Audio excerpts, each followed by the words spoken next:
શાંતિ 11/12/2025 આજના મીઠા બાબાના મધુર મહાવાક્ય. મીઠા બાળકો, સંગમયુગ પર તમે બ્રાહ્મણ સંપ્રદાય બનો છો.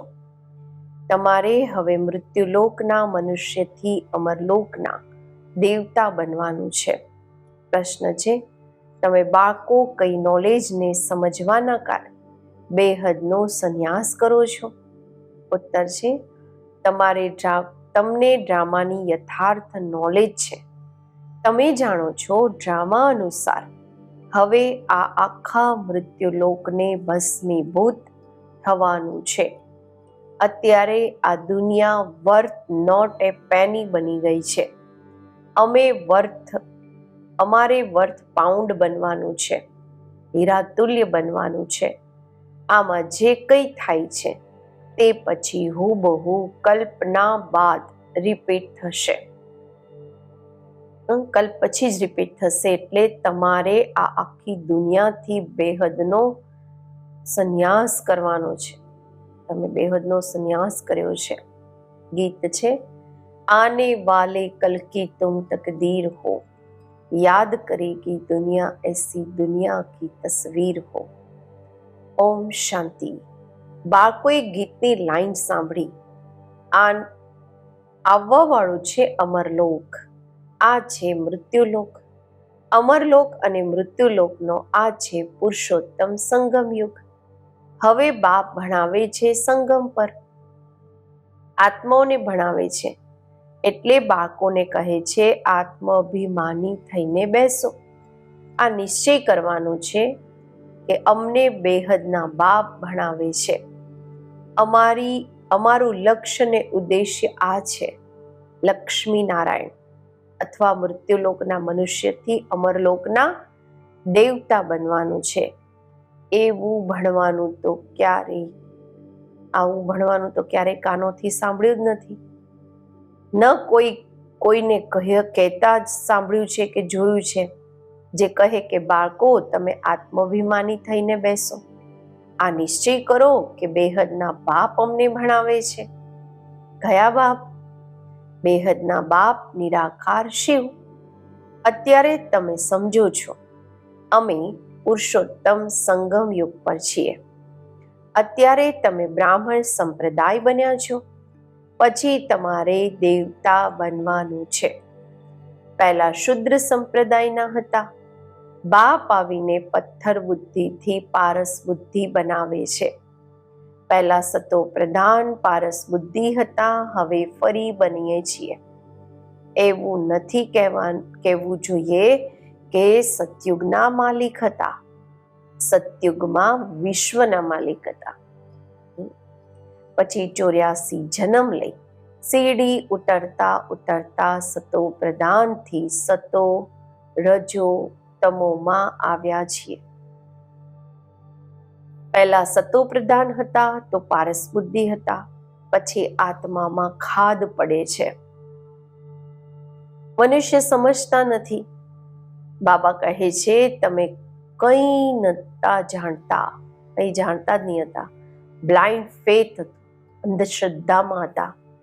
સિવાય જાણવાના કોઈની પૂજા કરવી કે યાદ કરવા એને અંધશ્રદ્ધા કહેવામાં આવે છે, બ્લાઇન્ડ ફેથ કહેવામાં આવે છે. અને પોતાના શ્રેષ્ઠ ધર્મ શ્રેષ્ઠ કર્મને પણ ભૂલી જવાથી તે કર્મ ભ્રષ્ટ ધર્મ ભ્રષ્ટ બની જાય છે. ભારતવાસી આ સમયે દેવી ધર્મથી પણ ભ્રષ્ટ છે. બાપ સમજાવે છે વાસ્તવમાં તમે જો પ્રવૃત્તિ માર્ગવાળા. તે દેવતાઓ જ્યારે અપવિત્ર બને છે ત્યારે દેવી દેવતા કંઈ નથી શકતા. એટલે નામ બદલી હિન્દુ ધર્મ રાખી દીધું છે. આ પણ થાય છે. ડ્રામા પ્લાન અનુસાર બધા એક બાપને જ બોલાવે છે, હે પતિત પાવન આવ. તે એક જ ગોડફાધર છે જે જન્મ મરણ રહિત છે. એવું નહીં કે નામ રૂપથી ન્યારી કોઈ વસ્તુ છે. આત્માનું કે પરમાત્માનું રૂપ ખૂબ સૂક્ષ્મ છે, જેને સ્ટાર કે બિંદુ કહે છે. શિવની પૂજા કરે છે, શરીર તો છે નહીં. હવે આત્મા બિંદીની પૂજા તો થઈ ન શકે, એટલે એને મોટા બનાવે છે પૂજાના માટે. સમજે છે શિવની પૂજા કરે છે, પરંતુ એનું રૂપ શું છે તે નથી જાણતા. આ બધી વાતો બાપ આ સમયે જ આવીને સમજાવે છે.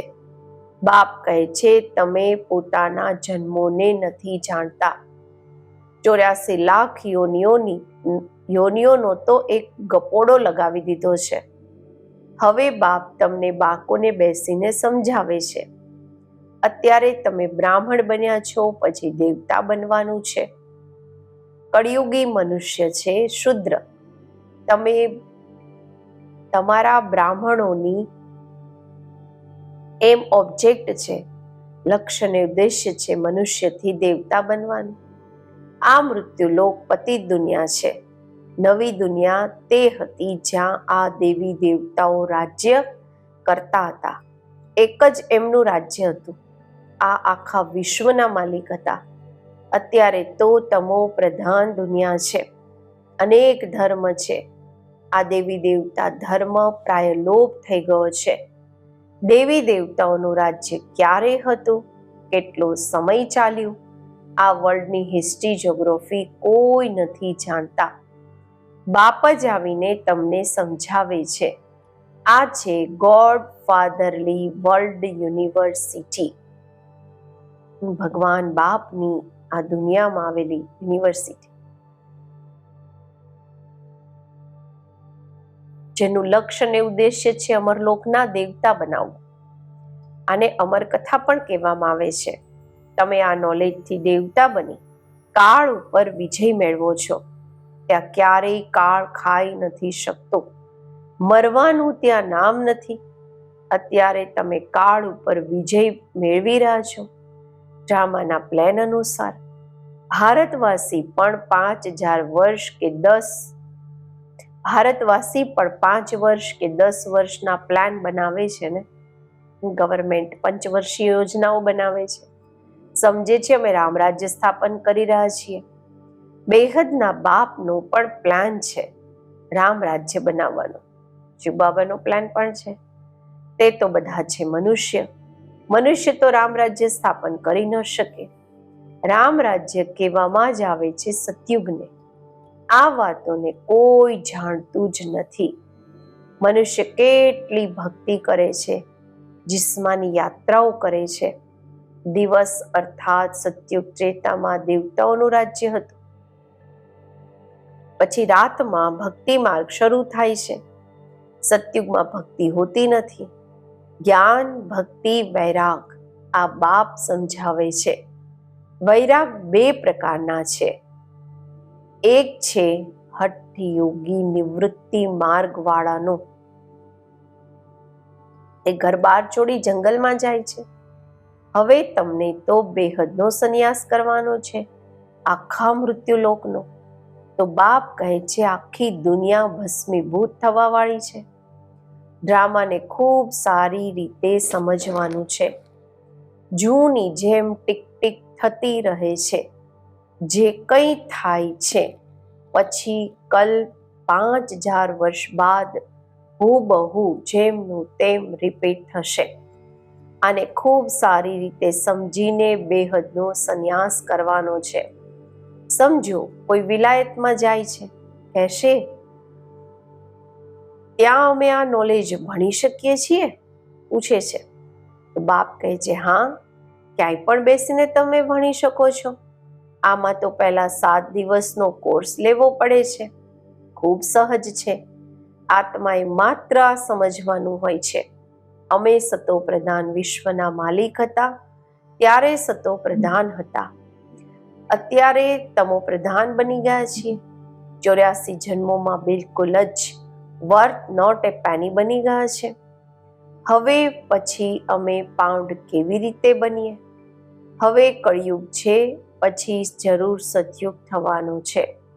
બાપ કેટલું સિમ્પલ સમજાવે છે.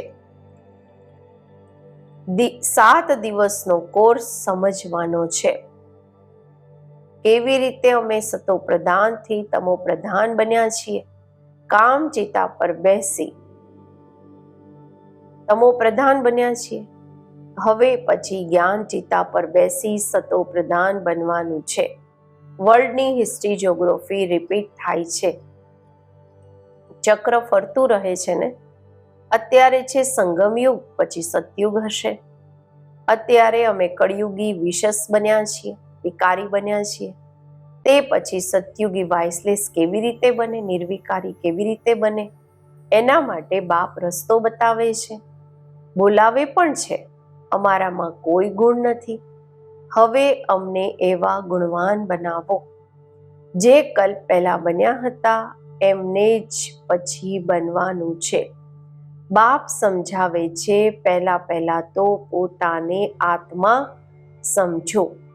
આત્મા જ એક શરીર છોડી બીજું લે છે. અત્યારે તમારે દેહી અભિમાની બનવાનું છે. અત્યારે તમને દેહી અભિમાની બનવાની શિક્ષા પણ મળે છે. એવું નથી તમે હંમેશા દેહી અભિમાની રહેશો, નહીં. સતયુગમાં તો નામ શરીરના રહે છે. લક્ષ્મી નારાયણના નામ પર જ આખી બધી કારોબાર ચાલે છે. અત્યારે આ છે સંગમ યુગ, જ્યારે કે બાપ સમજાવે છે તમે અશરીરી આવ્યા હતા, પછી અશરીરી બની પાછા જવાનું છે. પોતાને આત્મા સમજી બાપને યાદ કરો. આ છે રૂહાની યાત્રા. આત્મા પોતાના રૂહાની બાપને યાદ કરે છે. બાપને યાદ કરવાથી જ પાપ ભસ્મ થઈ જશે. આને યોગ અગ્નિ કહેવામાં આવે છે. યાદ તો તમે ક્યાંય પણ કરી શકો છો. 7 દિવસમાં સમજાવવાનું હોય છે આ સૃષ્ટિ ચક્ર કેવી રીતે ફરે છે, કેવી રીતે અમે સીડી ઉતરીએ છીએ. અત્યારે પછી એક જ જન્મમાં ચડતી કળા થાય છે. વિલાયતમાં બાળકો રહે છે, ત્યાં પણ મુરલી જાય છે. આ સ્કૂલ છે ને, વાસ્તવમાં આ છે ગોડફાધરલી યુનિવર્સિટી. ગીતાનું જ રાજયોગ છે, પરંતુ શ્રી કૃષ્ણને ભગવાન નથી કહેવામાં આવતા.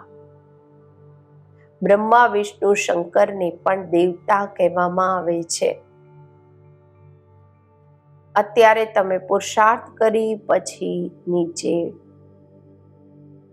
બાબા કહે છે દેવતા બનો છો. પુરુષાર્થ કરીને ફરીથી દેવતા બનો છો.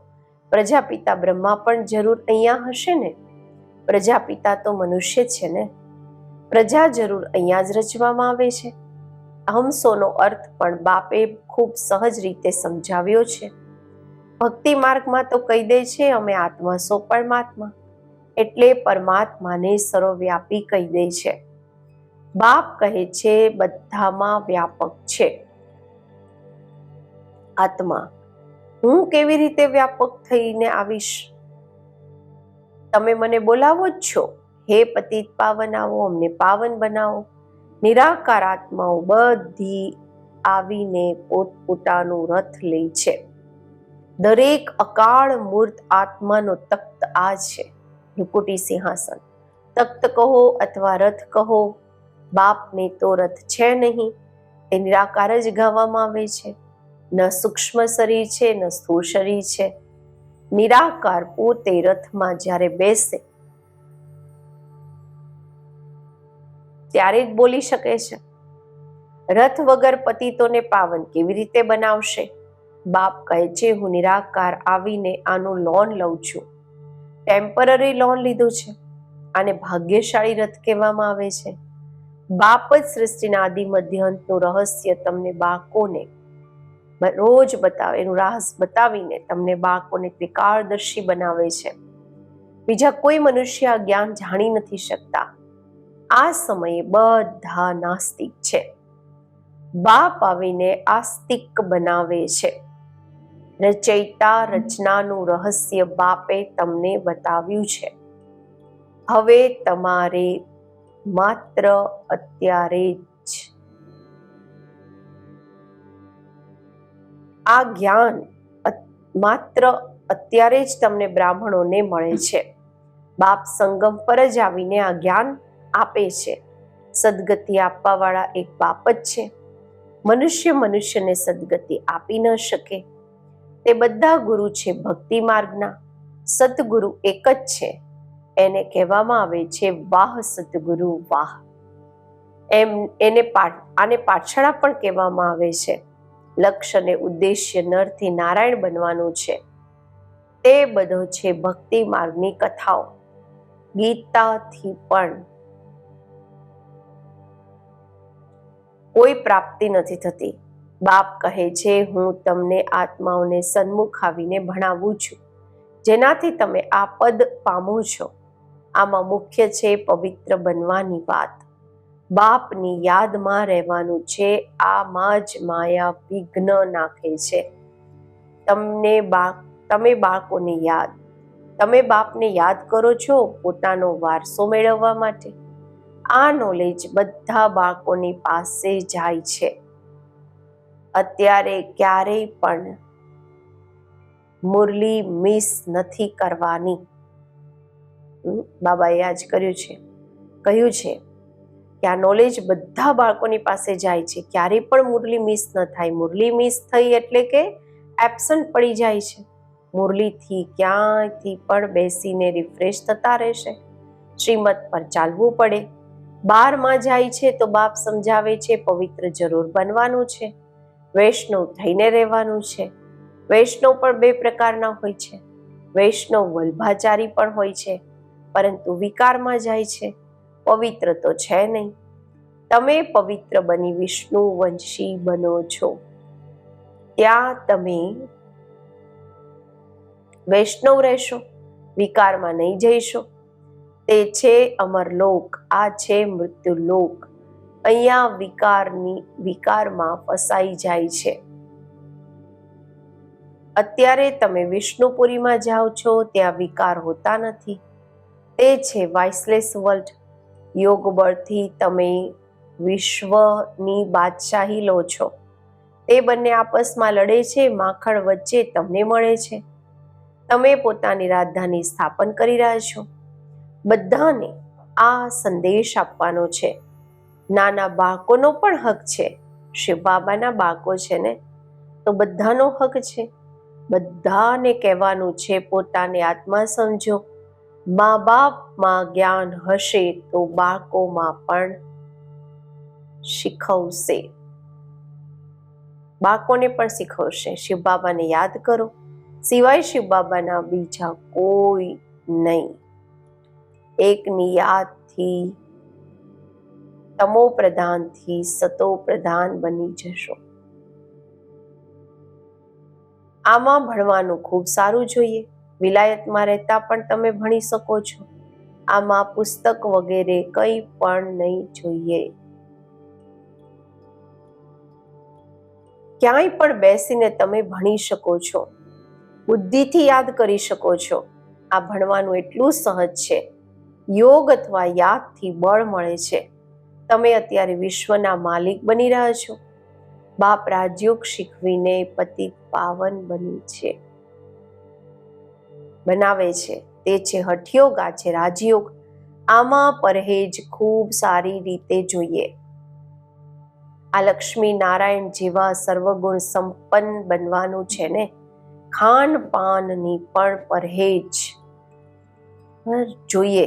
અને બીજી વાત, બાપને યાદ કરવાના છે તો જન્મ જન્માંતરના પાપ કપાઈ જશે. આને કહેવામાં આવે છે સહજ રાજયોગ. રાજાઈને પ્રાપ્ત કરવાના માટે જો રાજાઈ નહીં લીધી તો ગરીબ બની જશો. શ્રીમત પર પૂરા ચાલવાથી શ્રેષ્ઠ બનશો. ભ્રષ્ટથી શ્રેષ્ઠ બનવાનું છે. એના માટે બાપને યાદ કરવાના છે. કલ્પ પહેલા પણ તમે આ જ્ઞાન લીધું હતું. પછી અત્યારે લઈ રહ્યા છો. સતયુગમાં બીજું કોઈ રાજ્ય નહીં હતું. આને કહેવામાં આવે છે સુખધામ. અત્યારે આ છે દુઃખધામ. અને જ્યાંથી અમે આત્માઓ આવી છીએ તે છે શાંતિધામ. શ્રી બાબાને વંડર લાગે છે કે દુનિયામાં મનુષ્ય શું શું કરે છે. બાળક ઓછા પેદા થાય એના માટે પણ કેટલું માથું મારતા રહે છે. સમજતા નથી આ તો બાપનું જ કામ છે. બાપ જટ એક ધર્મની સ્થાપના કરી બાકી બધા અનેક ધર્મોનો વિનાશ કરાવી દે છે એક ધકથી. તે લોકો કેટલી દવાઓ વગેરે કાઢે છે કે પેદાઈશ ઓછી કરવા માટે, બાળકો ઓછા પેદા થાય. બાપની પાસે તો એક જ દવા છે, એક ધર્મની સ્થાપના થવાની છે. તે સમય આવશે, બધા કહેશે આ તો પવિત્ર બની રહ્યા છે, પછી દવાઈ વગેરેની પણ શું જરૂર છે?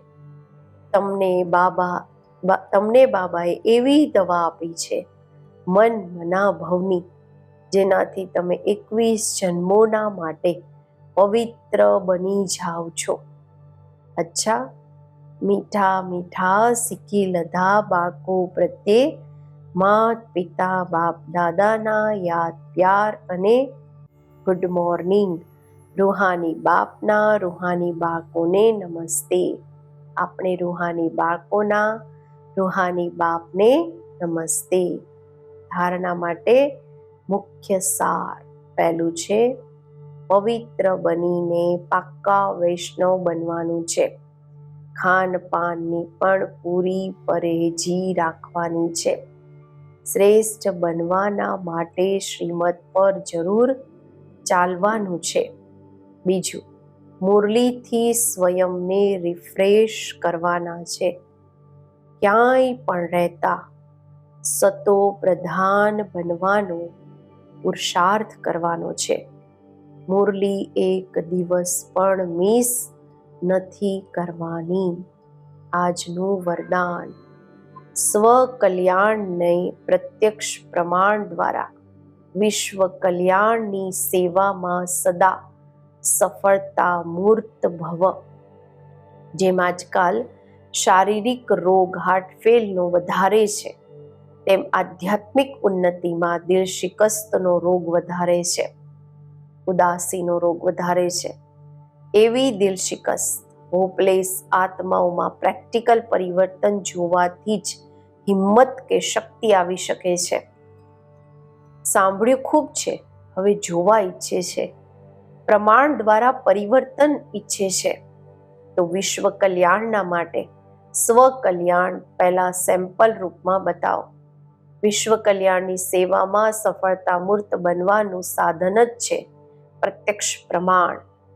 આનાથી જ બાપની પ્રત્યક્ષતા થશે.